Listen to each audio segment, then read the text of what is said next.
Le llamamos a Robert González, el hermano de Katy, su abogado titular, digamos, y nos dijo, yo no voy a poder, pero el más indicado es Felino Amarilla. Así que aquí estamos contigo y no sé qué asociación tenés ahí, pero bueno, está bien. Felino, ¿cómo estás viendo el desarrollo de la Corte? Mira, en primer lugar, tenemos 15 meses del inicio de esta acción de inconstitucionalidad. Es un periplo largo. Claro que la excusa formal existe, que es la no integración del Pleno, por la excusación de dos magistrados, el doctor Garay y el doctor Jiménez. Vamos a partir de la buena fe, que yo no la tengo, suponiendo que esta es una situación normal, pero son 15 meses de ausencia republicana. Y son 15 meses que la Corte no hace lo que debería haber hecho, pero está el argumento de las excusaciones. Hoy tenemos hoy tenemos el Pleno integrado. Tenemos un preopinante, que es el doctor Víctor Ríos, y eso significa que a partir de la próxima reunión de la semana que viene, tengo entendido que la Corte deberá poner eso en el orden del día y hacer el estudio en el Pleno. ¿Qué significa esto, Albert? Que a partir de ese momento de la designación del preopinante, corren 30 días hábiles para que la Corte emita un fallo. Pero ahí viene otra situación. Tenemos que recordar que la Corte Suprema de Justicia actual es la continuación de las Cortes Supremas de Justicia desde su creación, porque el Estado es un todo que se inicia con la creación del Estado paraguayo. En el caso de Ortigosa, Napoleón Ortigosa, la Corte resolvió un habeas corpus 25 años después de su presentación. ¿Me explico? Perfectamente. Estoy señalando con esto que la justicia paraguaya, salvo momentos políticos importantes, como fue justamente el fallo que anuló el caso Ortigosa, que lo inició el doctor Óscar Paciello creo que en el año 95, es decir, 33 años después de la injusticia, la Corte falló. 33 años después de la injusticia. Esta Corte Suprema, continuación de todas esas cortes, nunca resolvió casos de lesa humanidad. Esta Corte, continuación de todas las cortes, ha tenido en su seno a Óscar Miguel Bajac, ha tenido en su seno a próceres de la jurisprudencia paraguaya que no están en el lugar donde deberían de estar, que es la cárcel. Es por eso que yo tengo una esperanza republicana en que esta Corte inicie el sendero de la constitucionalidad en el Paraguay y esta Corte cumpla con su juramento de defender la Constitución y la República del Paraguay. Esta Corte tiene en sus manos la posibilidad de pasar a la historia como los fundadores de la nueva república. ¿Y en qué consiste la nueva república? Que se respete la Constitución, que Katia González vuelva al Senado y vuelva a integrar la Cámara de Senadores, y que la Corte se erija en un muro republicano en contra del autoritarismo de las mayorías. Y de esa manera se restablece el principio de igualdad, el principio democrático de que la democracia es la integración de fuerzas diversas que bajo el respeto de la ley construyen un país, donde las mayorías no están por encima de la ley. Porque una cosa es la mayoría democrática, otra cosa es la aplicación de la mayoría autoritaria. Nosotros hemos tenido 35 años de democracia sin comunismos, con muertos, torturados y estado de sitio permanente. Entonces, hoy tenemos una Corte Suprema de Justicia que puede dar el paso republicano y pueden convertirse estos miembros de la Corte en los nuevos patricios de la patria paraguaya que marquen el derrotero del futuro democrático del Paraguay. Felino, ¿Qué me preocupa? Sí. En términos generales yo coincido totalmente contigo. No tengo ni una coma de objeción a lo que estás señalando. Solo quiero pedirte dos precisiones de tipo procesal, ya supe.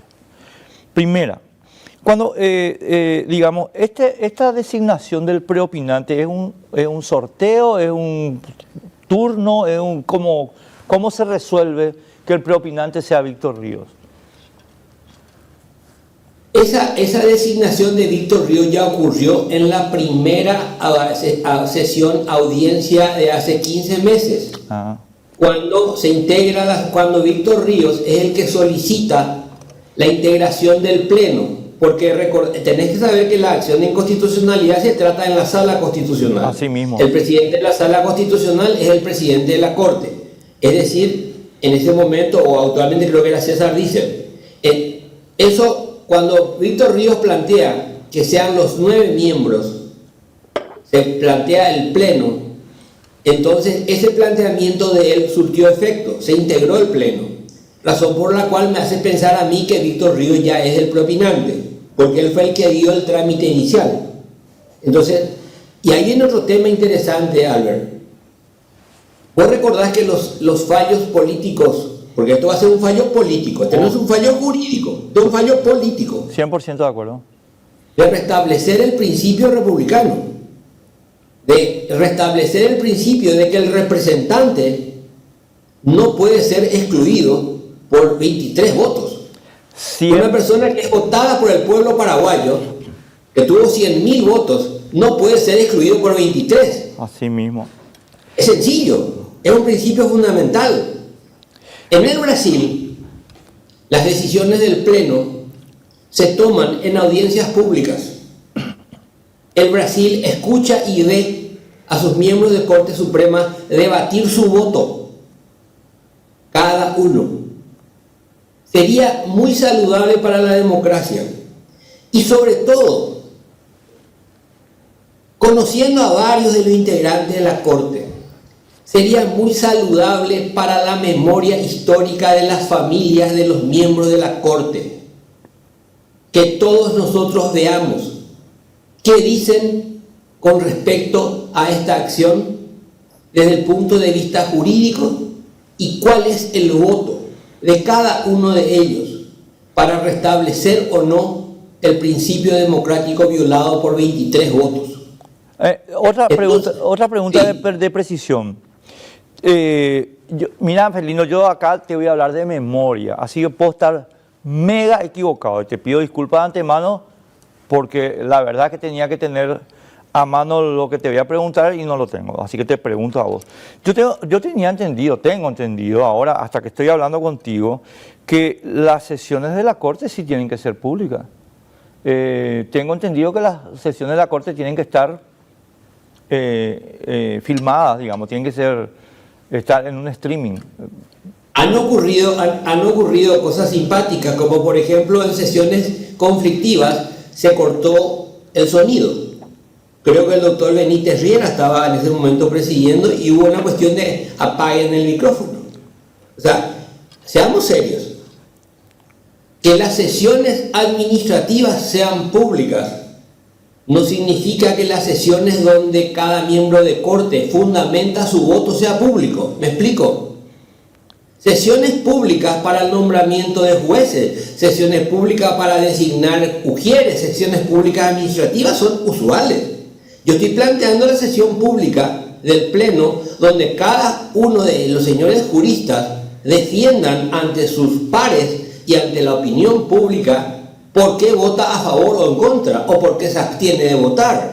A eso me refiero. Me refiero a que la justicia tenga voz, tenga imagen, tenga sonido y sobre todo quede registrado qué dijo. No el frío me adhiero al anterior o al preopinante, Ah, que es lo usual, o me abstengo. Estamos ante una situación fundacional de la República del Paraguay. O somos demócratas y republicanos, o somos autoritarios tolerantes. Esa es la decisión en el futuro, Alberto. es que yo coincido contigo totalmente. Pues, quiero recordar nomás a la gente que nos está viendo que yo por lo menos he defendido en todo momento la tesis de que la expulsión de Katia violaba la Constitución. Llamando también la atención sobre otra cosa, pero eso después, mi querido Felino. Pero vayamos por el tema de la cuestión constitucional. Ahora, ¿qué pasa? Mira, Felino, lo que te voy a decir es tal vez un acto de esperanza, y vos me vas a decir, qué pelotudo que sos, qué ingenuo que sos. Pero tengo la convicción de que la Corte va a fallar a favor de Katia. Es mi convicción.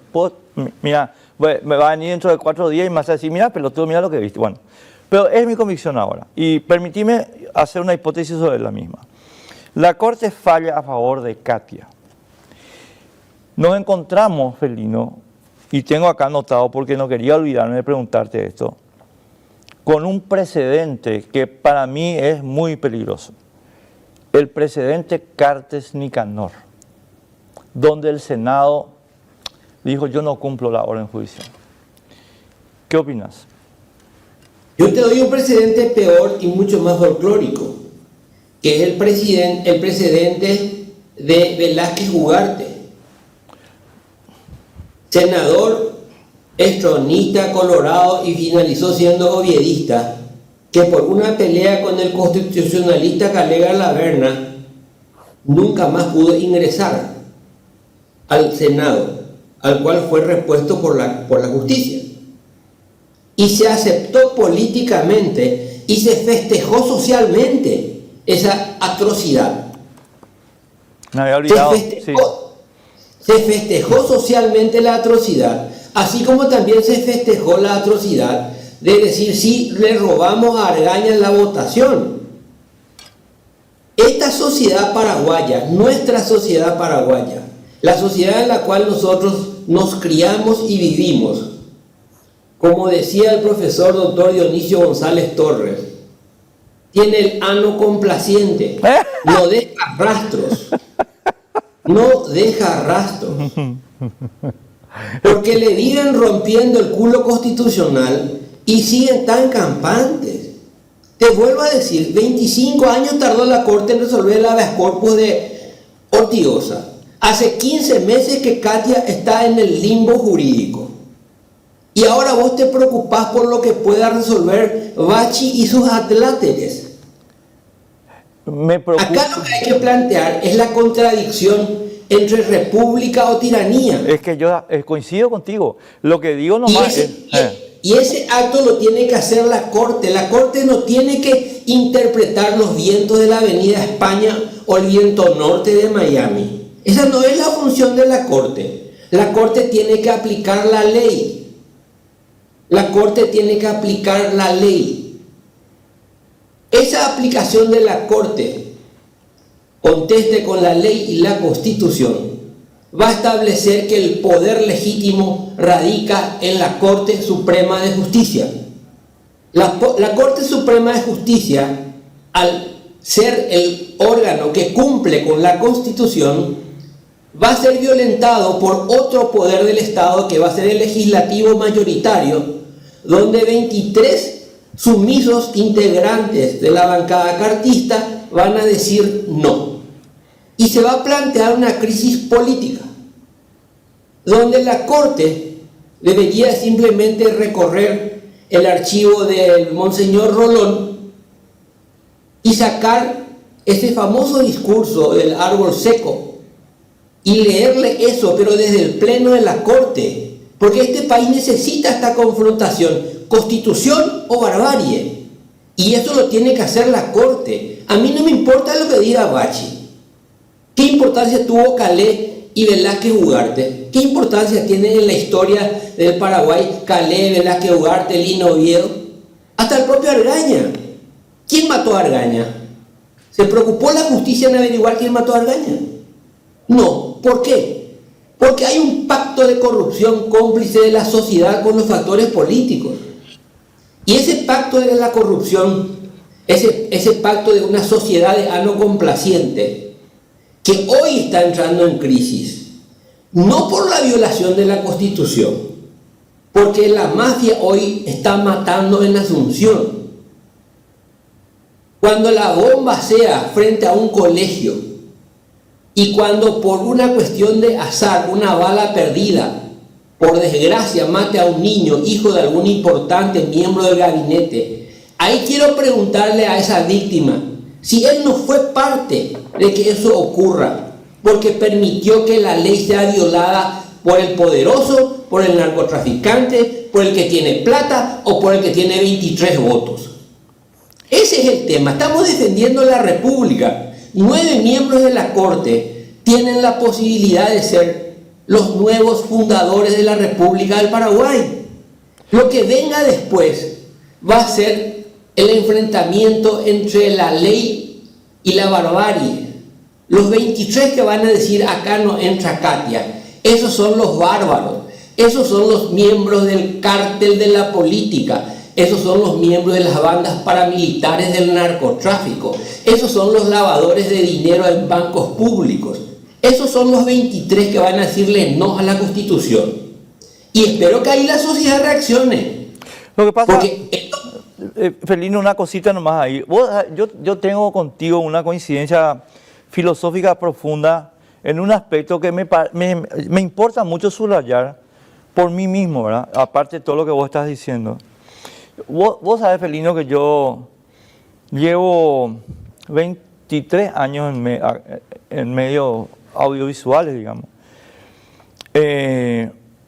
Y siempre repetí lo que vos estás diciendo, solamente que con algunos que otros matiz. Sí, nosotros tenemos una élite podrida. La élite paraguaya está putrefacta hasta la médula. Pero es toda la élite. No hay nadie que pueda decir, no, yo no. Acá hay complacencias oportunistas y es de acuerdo a lo que conviene. En cierto sentido utilitario uno puede hasta entender, ¿verdad? Pero efectivamente yo también coincido contigo en que hay puntos de inflexión. Y este es uno de ellos. No, yo te mencionaba nomás el presidente Cartes Nicanor y vos agregaste con mayor precisión todavía Velázquez Ugarte. Yo me había olvidado el tema de Velázquez Ugarte, pido disculpas, pero también porque no sé si va a ocurrir, ¿verdad? No sé, a lo mejor el Congreso se allana y ojalá. No, lo que digo nomás es que si ocurre, ¿verdad? Tenemos una crisis institucional de primera magnitud. A eso me refería. Hay una situación que se va a repetir probablemente y que, aunque te parezca simpático y vos conocés bien los prolegómenos, la embajadora Martí, ¿recordás el nombre? Maura Harty, ¿cómo olvidarte? Maura Harty. Maura Harty acuñó la frase de que el general Oviedo no tenía carnet democrático, no tenía licencia democrática, razón por la cual no podía conducir en la política paraguaya. Me acuerdo. ¿Vos te imaginas que el vicealcalde de Miami diga que los 23 que votaron en contra al cumplimiento de la orden constitucional no tienen credenciales democráticas, razón por la cual no pueden irse a Disneylandia? ¿Me explico? Sí. Ese tipo de situaciones que para mí son vergonzosas, de que dependamos del humor de un funcionario extranjero para que tengas o no tengas razón cuando lo que estás violando es la ley.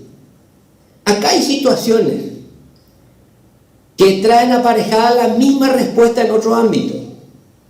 El señor Santoro acaba de ser condenado en una corte de los Estados Unidos por delitos cometidos desde el Paraguay.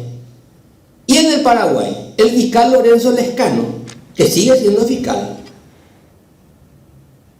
metió la causa en un freezer Y una de las causas donde está Santoro fue desestimado por la justicia paraguaya.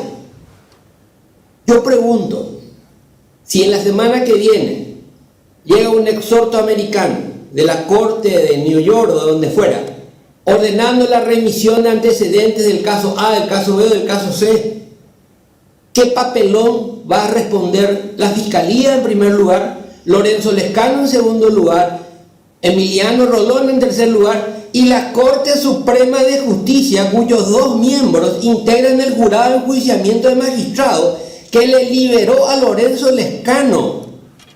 Lo liberó. Lorenzo Lescano está más pura que la Virgen de Caacupé. Y el hombre que él liberó está condenado en los Estados Unidos por delito cometido en el Paraguay. ¿Vos te das cuenta? Lorenzo Lescano es un señor que goza de amplia impunidad porque es un íntimo, o por lo menos es un empleado de confianza, yo no sé si íntimo, pero empleado de confianza sí, de Horacio Cartes. Y la razón de la actuación harto dudosa del fiscal Lescano, anterior ministro del Interior de Horacio, es justamente un vínculo nunca suficientemente bien explicado con Tabesa. Yo no sé si el caso del avión iraní tiene sus vericuetos, ¿verdad? Pero los otros, que son el purete, ese, por Dios, bueno, nada que agregar a lo que vos dijiste. Entonces, esa es la cuestión. Acá no tenemos que ser puristas teóricos del desarrollo del derecho constitucional. Nosotros acá tenemos que establecer piedras fundamentales para sostener la República del Paraguay. La República está en peligro porque la conducción política de todos los partidos está inficionado por el dinero producto del narcotráfico y de la corrupción con el Estado. Política en Paraguay es sinónimo de corrupción. No existe política sin plata. El único que hizo política con su plata fue Horacio Cartes, y eso hay que reconocerlo a él, y luego convirtió la política en un excelente negocio. Pero no es lo mismo Horacio Cartes, que pagó su mansión, que Santi Peña, que no pagó su mansión. Y todos esos hechos notorios que estoy citando, no los cito por ser panfletario.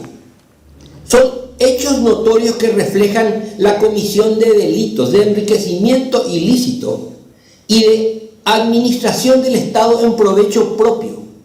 Todos estos hechos deberían de haber sido investigados de oficio por la Fiscalía General del Estado y por la justicia paraguaya. La justicia complaciente nunca investigó al poderoso. Y hoy la justicia complaciente, porque esta es una Corte Suprema de Justicia complaciente, designada a dedo. ¿Qué cualidad jurídica tienen algunos integrantes del mismo? Ninguna. ¿Por qué están ahí? Porque son funcionales a los grupos hegemónicos. Pero la sociedad acepta eso. Los abogados aceptamos eso. ¿Por qué? Porque aceptamos un estado de corrupción intermedia. ¿Qué es eso? Somos una cuasi república, somos una democracia imperfecta, tenemos una justicia que se está fortaleciendo, tenemos una fiscalía dirigida por un profesor de derecho penal que se cree juez y actúa como un libro parlante, pero que no tiene el monopolio de la acción, que es la que le establece la Constitución. Es decir, nosotros aún no hemos llegado a ser una democracia plena, donde el que viola la ley paga, donde los resultados de las votaciones son respetadas, donde los que no pueden ser candidatos no son candidatos. Porque, por ejemplo, tanto Nicanor como Horacio Cartes no podían ser reelectos, son senadores vitalicios. Por una argucia, el Tribunal Supremo de Justicia Electoral les admite las candidaturas. Y luego se provoca un incidente en el primer día de juramentación de los electos. Todo eso forma parte del chantaje del toma y daca. Porque ¿Por qué se pelea la gente para ser miembro de la justicia electoral? ¿Vos te acordás de Ramírez Zambonini? Me acuerdo. Prócer de la oposición. Prócer. Era funcional al Partido Colorado, pero era opositor. Es decir, tanta corrupción cargamos en 35 años de democracia y tanta mala calidad de actores políticos, jurídicos, eclesiásticos, militares, empresariales tenemos, tanta mediocridad rampante llegó al poder en este país, en nuestro país, que hoy estamos en crisis.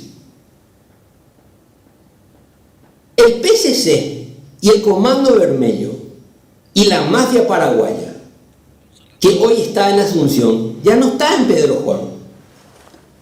Pero, ¿vos crees que llegó porque no sabían dónde ir? No, llegaron porque coparon el poder.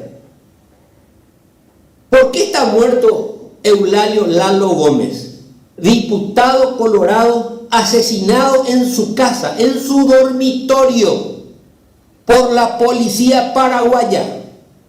La fiscalía dice no ocurrió nada irregular ni ilegal. Es decir, un asalto a las 3:30 de la mañana forma parte del vademecum del derecho de procedimiento. Una barbaridad tan grande que en cualquier país del África significaría la caída de un gobierno. Acá, sus propios correligionarios lo abandonaron. Yo siento un profundo respeto por la muerte. Nada es más grande que la muerte. Este señor fue asesinado por sus propios correligionarios. Así mismo. Ya lo olvidaron. La sociedad ya lo olvidó. ¿Cuántos Lalos más tienen que haber? Por eso este fallo es fundamental.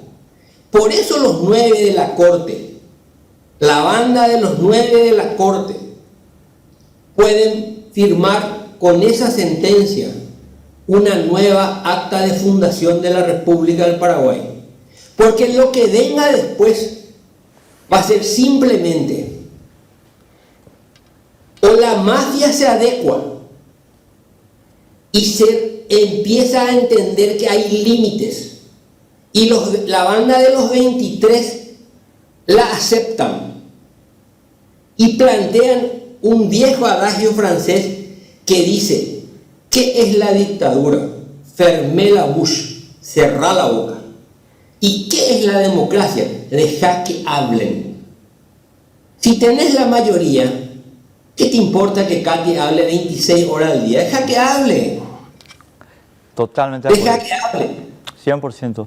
Felino, solamente agradecerte esta conversación, este tiempo tuyo, y nada, muchísimas gracias. Una última y te dejo, y te tengo que dejar porque tenemos otra entrevista, pero quiero preguntarte, 30 días hábiles que vos mencionaste de plazo, ¿se puede agotar tanto? Mañana puede salir la Corte a resolver el tema, ¿verdad?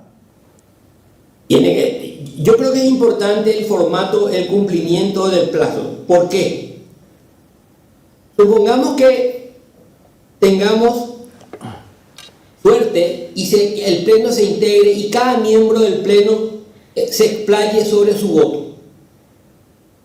Y existan las contradicciones, no hay humo negro, humo blanco, habemos papa, no habemos papa, un proceso, se tiene que transcribir, se debate, se llega a la conclusión, o se hace un acto formal donde la lectura de los votos se hace en un acto público, pero los votos se hacen en un acto privado. Claro. Me parece correcto. Pero la lectura de los votos en un acto público. ¿Por qué? ¿Y para qué? ¿Por qué? Para que la ciudadanía vea y escuche. ¿Y para qué?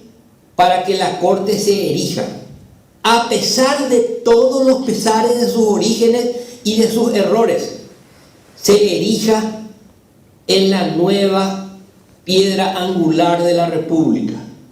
El 3 de febrero el general Andrés Rodríguez fue el que le echó a Stroessner. Sí. No fue el general MacArthur, ni el general Marshall, ni el general Estigarribia, ni el coronel Franco. Fue el general Andrés Rodríguez. y nosotros salimos a aplaudir. Yo quiero salir a aplaudir a la corte al día siguiente del fallo.